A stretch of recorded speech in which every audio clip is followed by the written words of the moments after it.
Que du cul, Slimane accusé d'agression sexuelle, l'affaire prend de l'ampleur.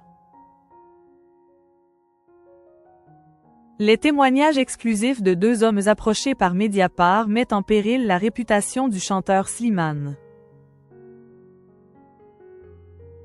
L'affaire Slimane s'emballe. Ce vendredi 22 novembre 2024, Mediapart a publié des témoignages à charge contre le chanteur. Le premier émane d'un homme âgé de 31 ans.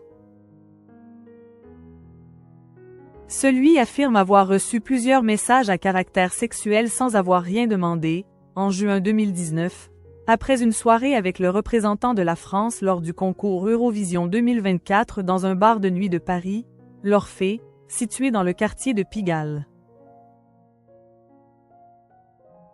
Une quatrième victime présumée, de sexe masculin également, dit quant à elle avoir reçu plein de messages de la part du chanteur qui l'aurait notamment invité à le rejoindre dans le 16e arrondissement de Paris en plus de lui envoyer via l'application Snapchat une vidéo de lui en train de se masturber.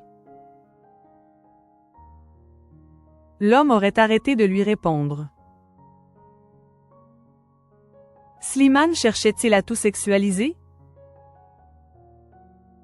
Dans son papier, Mediapart tend également le micro à un ami de ce quatrième homme.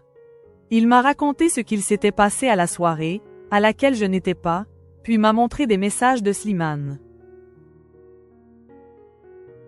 Ils étaient tous clairement à connotation sexuelle, il n'y avait que du cul, c'était évident que Slimane cherchait à tout sexualiser, affirme-t-il à nos confrères.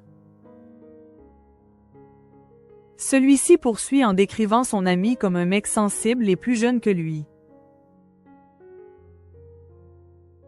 Je lui ai proposé de répondre à sa place, mais il ne voulait pas, souligne ce proche qui avait envie de tout balancer depuis des années, mais ne l'a pas fait pour son pote.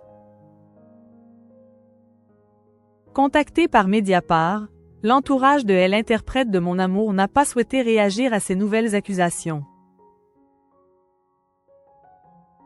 Slimane. Ce soutien surprenant apporté au chanteur.